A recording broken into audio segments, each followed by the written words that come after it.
Y grábeme, don David, como hoy se desarrolló el diálogo de alto nivel en temas de seguridad entre las delegaciones de México y Estados Unidos, como inició en Palacio Nacional con el desayuno, con declaraciones amigables pero fuertes del presidente Andrés Manuel López Obrador, seguidas por un mensaje de mucha cordialidad de Adán Augusto López, el secretario de Gobernación, y el adiós Mérida y bienvenido el acuerdo bicentenario con el que cierra su mensaje el secretario de Relaciones Exteriores, Marcelo Ebrard. Me da mucho gusto recibir al doctor Jesús López Almejo, profesor de Relaciones Internacionales, amigo de la casa, amigo de Sin Censura. Profe, ¿cómo te va? Te mando un abrazo, buenas tardes. Hola, mi querido Vicente, muy buenas tardes. Pues muy contento de estar como cada viernes aquí en Sin Censura. Oye, profe, pues ¿cómo ves? ¿Cómo ves estos diálogos de alto nivel en temas de seguridad? Un tema que no es fácil porque ha generado mucha controversia, sobre todo del lado estadounidense, que el presidente Andrés Manuel López Obrador, desde su llegada al puesto, desde su llegada a Palacio Nacional, le ha apostado a la soberanía y ha dicho que ya no actuarían con la rienda suelta los agentes del FBI, de la DEA, de la CIA, como ocurría en otros gobiernos. Tan es así que se quejan de las visas agentes de la DEA. Ha habido quejas por la falta de información que estaban acostumbrados a que fluía de la Marina, de la Defensa Nacional. Dame tu opinión de esto del adiós Mérida, en torno a la iniciativa Mérida que tanto cacareaba Felipe Calderón, y este nuevo acuerdo bicentenario.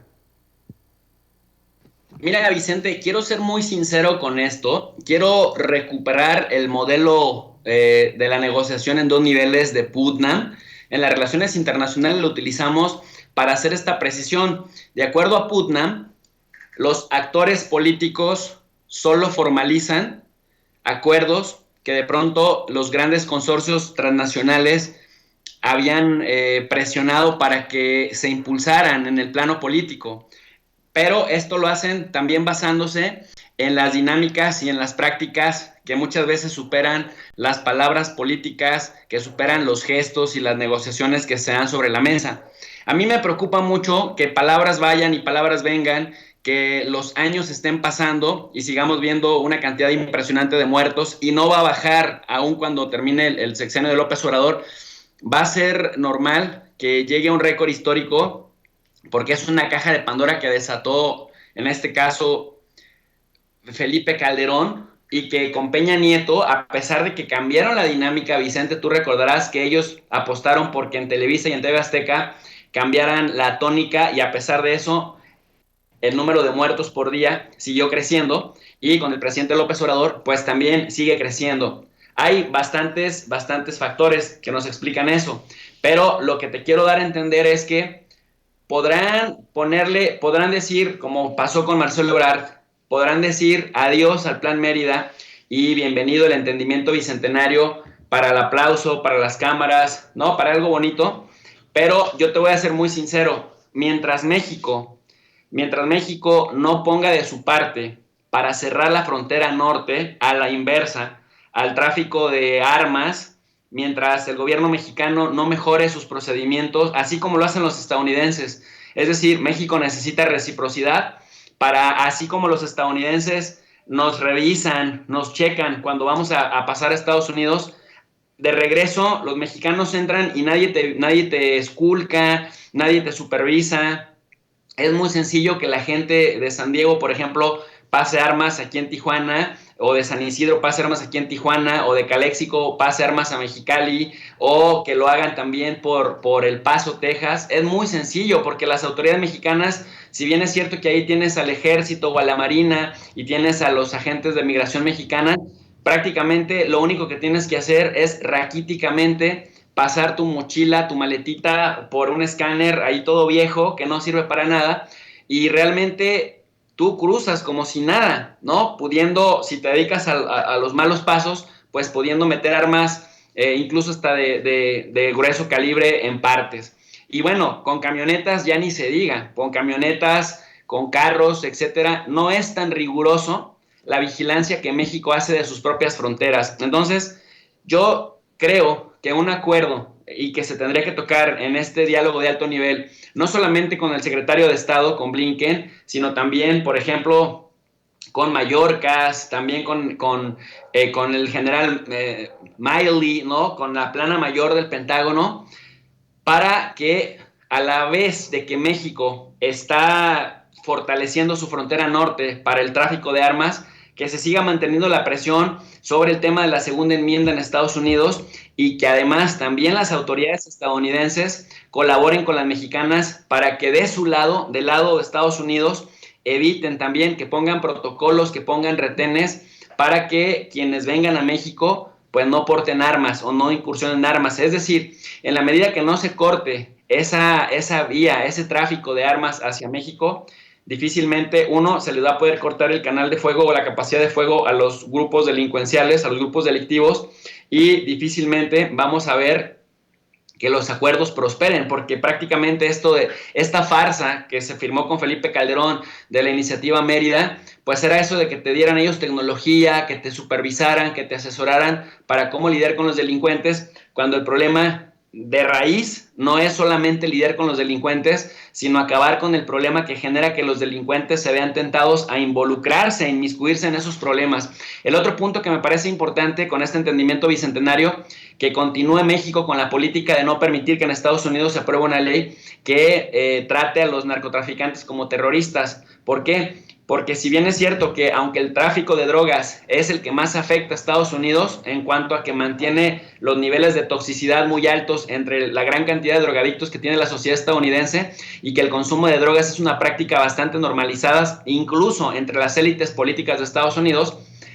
pues también es cierto que en la narrativa política y de seguridad nacional de Estados Unidos el fenómeno terrorismo es muchísimo más importante y ocupa un lugar más importante en la agenda, más vital, por llamarlo de alguna manera, más relevante,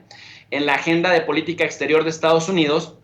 y tiene mucho más eco también en la agenda doméstica. Luego entonces, si en algún momento Estados Unidos, y por eso es que Donald Trump había amenazado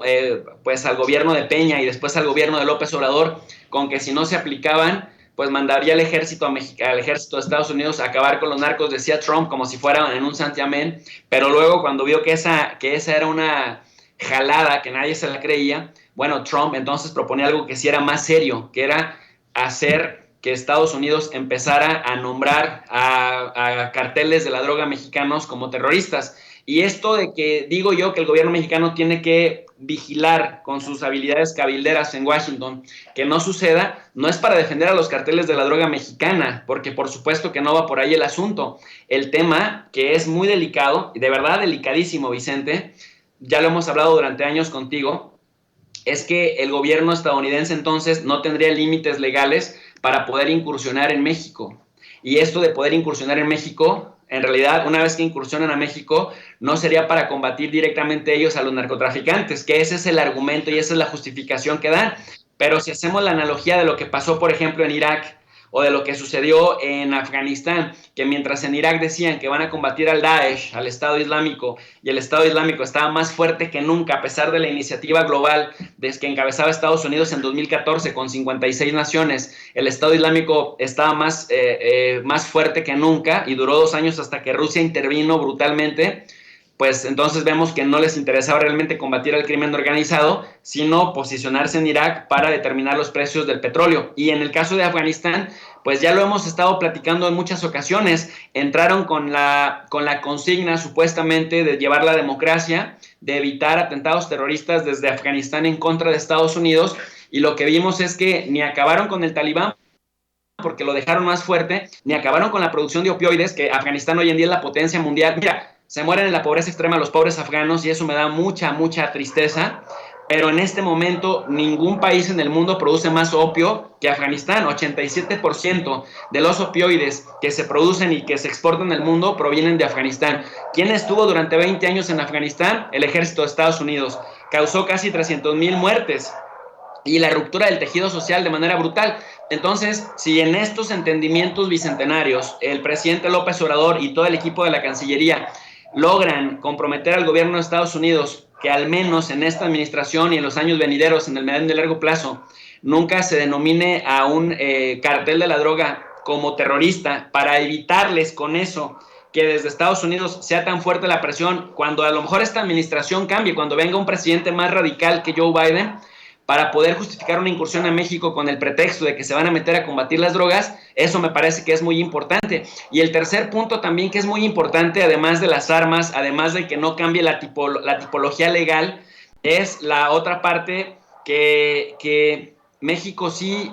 haga que Estados Unidos, con un aspecto disuasivo, cumpla con los acuerdos, porque una cosa es lo que se diga, una cosa es lo que se acuerde, y la otra es que se vaya cumpliendo en las mismas etapas y en los mismos periodos que se establecen. Y es que Estados Unidos deje de certificar, que Estados Unidos deje de palomear quienes sí combaten de manera seria al narcotráfico y quienes sí combaten de manera seria el tráfico de drogas y el consumo de drogas, cuando ellos son el principal consumidor de drogas en el mundo. Se gastan al año hasta 150,000 millones de dólares. Entonces, si nos atenemos, decía,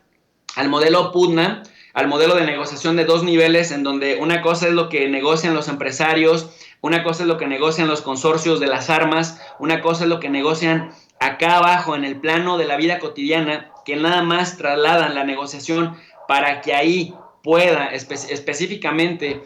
formalizarse algo. Me parece que entonces el gobierno mexicano tendría que ser muy, muy, muy serio en hacer que públicamente Estados Unidos acepte su gran responsabilidad en el factor de atracción de la delincuencia. ¿En qué sentido? Como el negocio es tan lucrativo, porque en Estados Unidos está tan normalizada la práctica de consumir drogas, entonces matas a unos y van a salir otros. Es decir, si se cambia un poco el enfoque y se le da un enfoque de salud más que únicamente de seguridad, me parece que también se va a poder avanzar en ese aspecto, porque el negocio es multimillonario. Y así tú arrasaras hoy en día con todos los carteles de la droga, con las armas, derramando mucha sangre en nuestros países, en Colombia, en Centroamérica, en México, mientras se mantenga la misma estructura de consumo, mientras se mantenga los mismos factores que posibilitan que el negocio sea un negocio multimillonario, difícilmente van a salir otros y otros y otros que, aunque no se dedicaban a eso, se empiezan a dedicar a eso, de tal suerte que, pues, vemos el efecto Hiedra, Vicente. Le cortas la cabeza a uno y te salen 2 cabezas, le cortas la cabeza a otro y te salen 10 cabezas, y así sucesivamente. Entonces, sí, ahí sí tiene toda la razón el presidente López Obrador. Mientras no cambiemos la estructura de prácticas que permite que el negocio sea lucrativo, pues podrá haber un montón de celebración de diálogos, de acuerdos, etcétera, pero tiene que ser un análisis completo, y sobre todo que no solamente quedarse en el análisis, sino aterrizarlo a la vida material, Vicente. Oye, profe.